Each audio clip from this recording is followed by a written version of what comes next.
Greetings and salutations, and welcome to Geeks Anonymous. I'm Zook, your lovable dungeon master, and this is How I DM.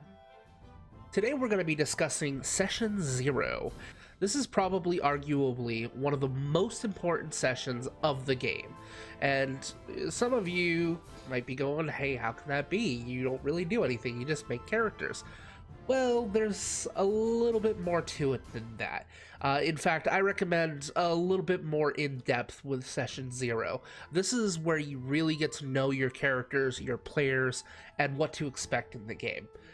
So the absolute first thing that I do in Session 0 is I give all of my players a questionnaire to fill out before we even get to Session 0. So it's like a session... it's like a session -1, if you will. Basically, I send them a questionnaire of what their characters are, maybe a little bit of a blurb of information about the setting. In the questionnaire, I go over basic information such as your name, age, date of birth.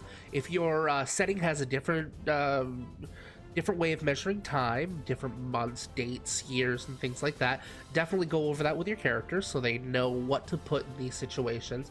This is also where you're going to get a little bit of their a little bit of what they look like, so you can properly introduce their characters in the first chapter. So you're going to want them to have their hair color, facial hair, if they have any, their eye color, skin tone.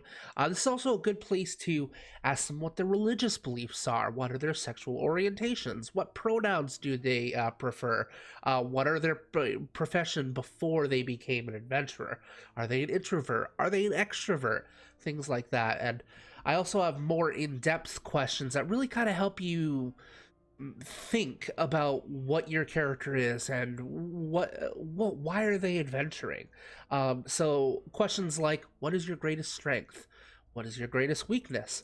And what do you perceive as your greatest flaw? Because just because you have something that's your weakness, you might not perceive that as your greatest flaw. What is your social economic status? What's your biggest secret, your greatest fear? Who is your closest still living family member? You'll get into a lot of campaigns where you'll have that brooding person in the corner, brooding to himself, all ranger style from Lord of the Rings, and this isn't. Don't allow your players to do this.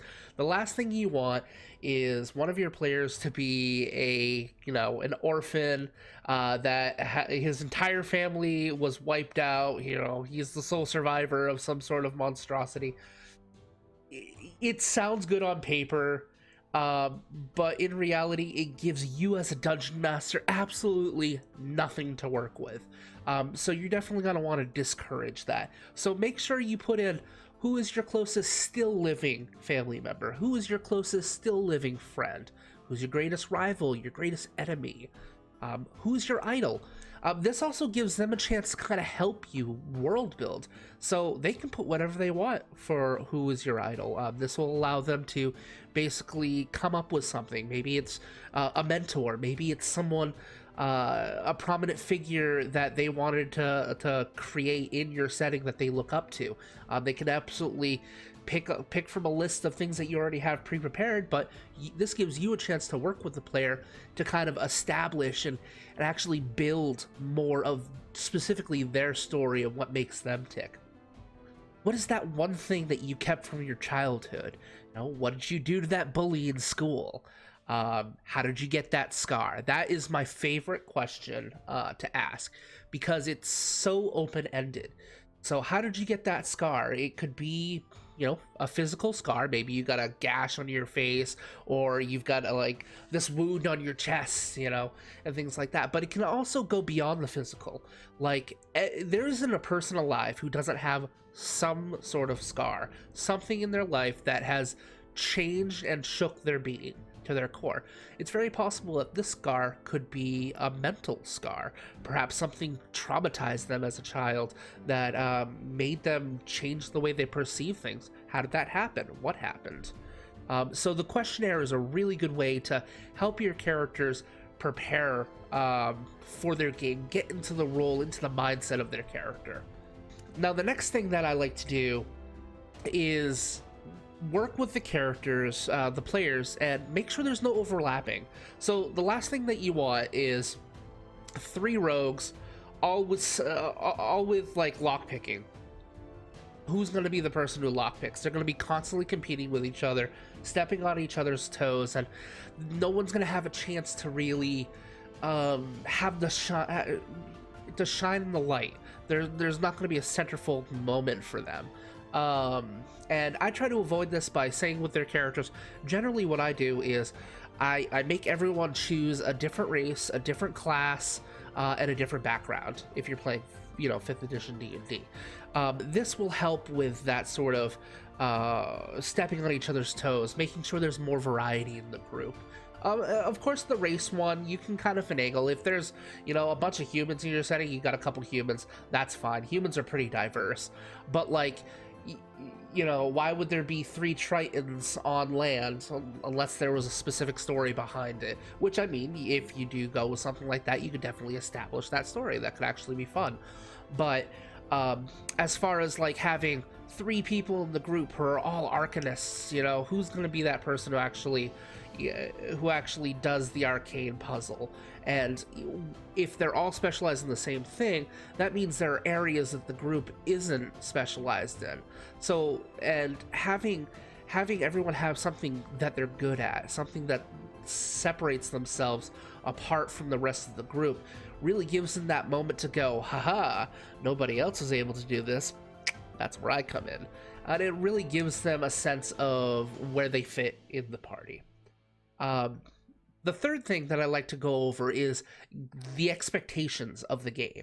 What do the players expect to see? Do they expect this to be a combat-heavy game?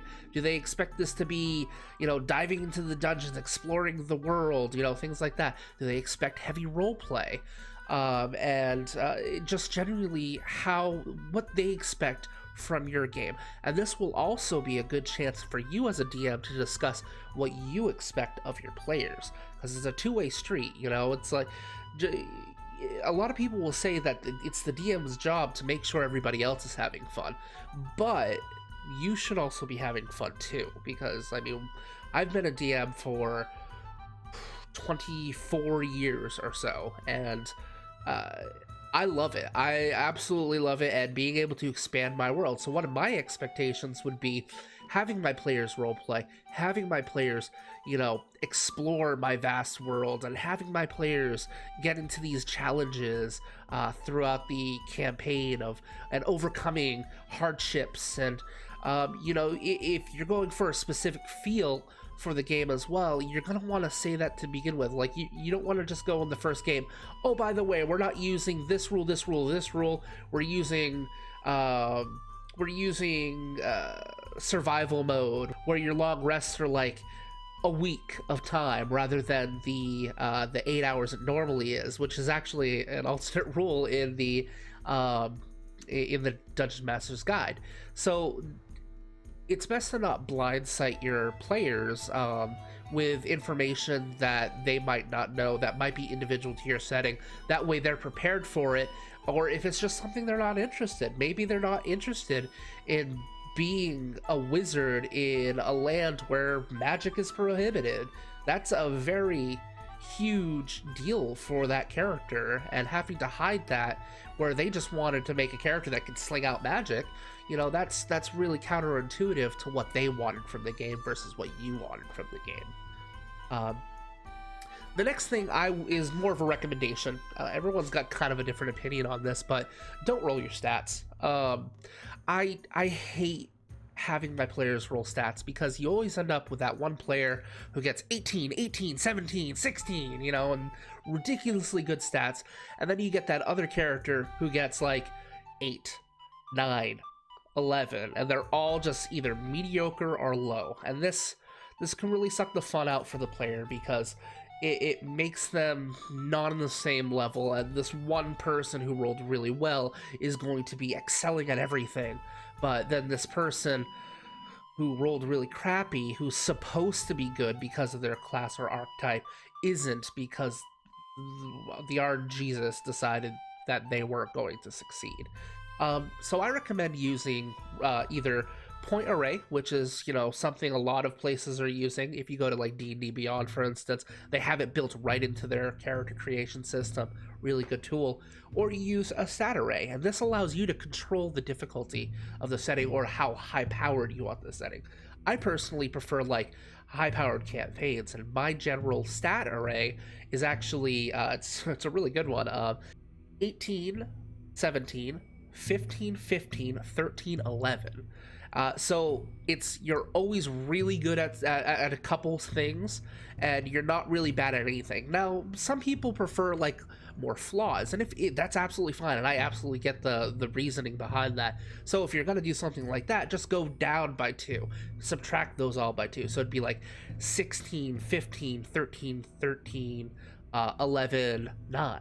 Which is a really good stat array. It's still a little bit better than the point buy system, but it still gives you that diversity, that one stat that you're just really awful at, and that other stat that you're really good at. So don't roll your stats. It can cause problems. Some people prefer it. We are playing this game to roll dice, and that's cool if everyone agrees to that. But just from my personal experience, it can cause a lot of hurt feelings, and well, maybe not hurt feelings, but like this sense of just being bad at everything if you just happen to roll crappy. And the last thing that I wanted to go over is just make sure that no one's being excluded. You're going to face a lot of different player types throughout your career as a dungeon master, and everybody has a different way of playing, and that's perfectly fine. There are tons of videos you can find online of the different types of players, and it's good to kind of talk with each individual players, even outside of session 0, and figure out what they want to do. Never force a player to like role play. That can cause bad things to happen, and like putting someone on the spot, they can get nervous, anxious about the situation, and it can kind of go against the grain. Instead, set them up with opportunities to role play, and have another person that might be more proficient with role play to actually, start up something, and then go up to them and try to get them into it, but never force the case. And on the other side of the coin, if like you have a player that just wants to fight, and wants to be like the tactician where he guides like the party to the victory point, this can be problematic as well, because the rest of the party might want to do something differently and not the optimal way of doing things, because it would make more sense for their character to experiment in the midst of combat. And as long as they're not being detrimental to the party, and I think that's perfectly encourageable. That's basically my advice for session 0. If you guys like this, definitely give me a like, a comment, subscribe, do all that stuff that everyone on YouTube tells you to do. But this is something I'm kind of new that I'm trying out.